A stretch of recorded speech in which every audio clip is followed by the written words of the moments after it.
Hi guys, it's Alicia. Today's video is a cookie collab with one of my sweet friends on here, Vara. She reached out to me and wanted to know if I would like to take one of her cookie recipes for Peppermint Crownies and see if I could lighten it up and make it more Weight Watcher friendly, while she is going to be showing the regular version or the non-lightened up version on her channel. Now I love taking recipes and lightening them up, making them more Weight Watcher friendly. So I was definitely all about trying this out and seeing how I could lighten these up. But be sure to go check out her video and her channel. I will have that link down below. Vara is a sweetie. I think I met her when I first started my channel years ago. So I have known her for a bit, and she just, like I said, she's very sweet. And she does a little bit of everything on her channel. She does cooking. It is not Weight Watcher cooking, but she does do cooking. She does cleaning, organization, decluttering, all kinds of stuff. So definitely go check her out. Like I said, I will have a link to her channel down below. But let me jump into making these cookies, and I will start with the ingredients. All right, so let me go over the ingredients for these real quick. Again, these are Peppermint Crownies, and I don't think I said when I was talking about these, but that's just basically a brownie in a cookie form, which sounds delicious to me. I love my brownies, I love my cookies, so I'm really excited to make these. So what you're gonna need first off is I've got some all-purpose flour here. Now Vara's recipe is calling for cake flour. I don't ever buy cake flour. It's just not something I buy or have on hand, so I'm gonna be using all-purpose today. So you're gonna need a cup of that, and then you're gonna need a ½ teaspoon baking soda, a ½ cup of cocoa powder. I'm just using Hershey's. And then back here for my sweetener, I'm gonna be using a 1/3 cup of this Lightened Classic, and then a 1/3 cup of this Tbsp Sweet Complete Brown. And then you're gonna need a lightened butter spread. I'm just using this Brummel Brown. This is kind of my preferred that I'm always using in baking and everything else. So a 1/4 cup of that. And then I'm gonna be using a 1/4 cup of this Mott's no sugar added applesauce. And this is, there's more than a 1/4 cup in this, but I'm gonna be using a 1/4 cup of that. You're gonna need a teaspoon peppermint extract, and then 1 large egg.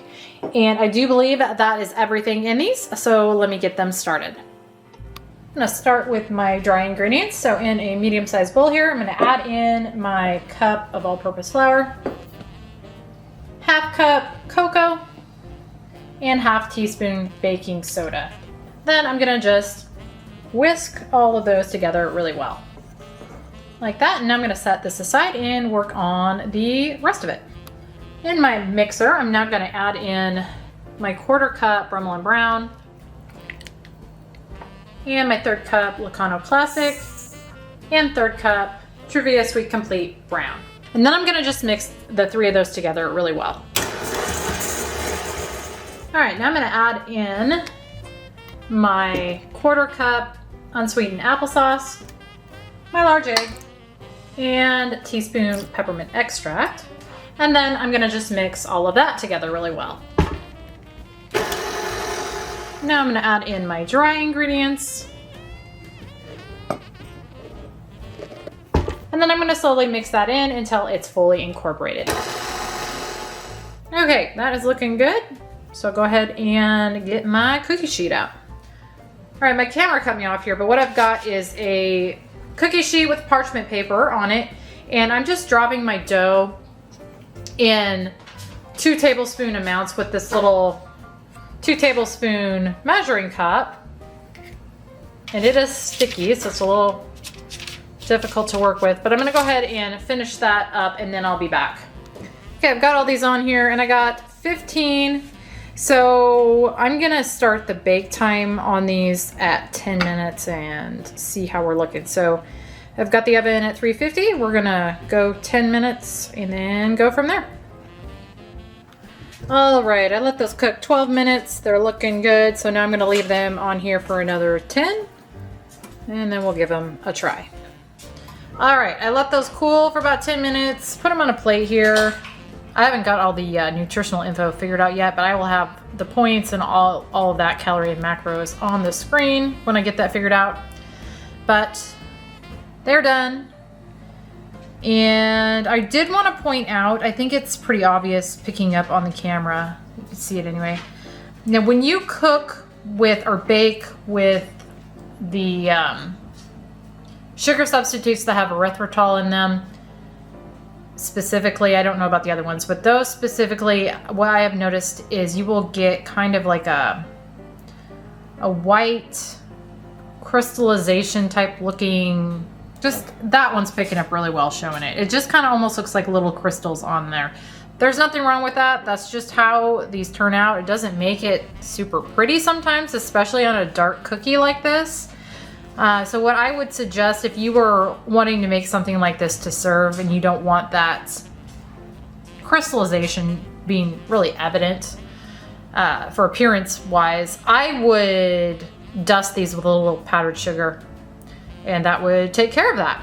So I might do that honestly to try it out, see what it looks like and taste for the thumbnail as well. So if you see these in the thumbnail with powdered sugar, that is why. It doesn't affect the taste or anything. I just wanted to point that out because you can see that picking up and it really does show on a dark cookie like this. But we'll go ahead, break into these, see what they taste like. They smell really, really good. Smells just like brownies down here.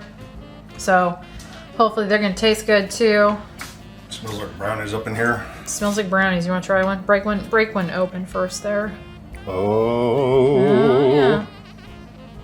So they're a little, the exterior is a little kind of crisp like a brownie. The interior's soft. Oh yeah. Tastes good? Mm-hmm. The texture's really nice. Okay. Just a little crust on the outside and then it's just really, really soft. Soft, yeah. Yeah. Hand me that piece and I'll take a little bite too. Really, really nice amount of the mint. So sometimes when you do cook with the erythritol, you get that menthol. All I'm tasting is the peppermint. It tastes like peppermint extract. Now the erythritol does. That cooling effect can taste like peppermint extract. Mint, yeah. But it's there just a little bit. But very pleasant mint flavor. Yeah, those have got a great flavor. Really, you want to break another one open? Yeah. Yeah, those are good. You don't get part of this one. Okay, I'll keep this one. But yeah, those are really good. I think, don't you? Yeah, you really, really hit it on the time. All right. Cooking time. Yeah. Yeah. All right, guys. Well, that was Peppermint Crownies. And like I said, check out Vara's channel. I will have her link down below and go see how she made these or how the original recipe is with these. But yeah, these ones are definitely really good, lightened up. But I hope you guys enjoyed. Thank you so much for watching and I'll see you on the next one.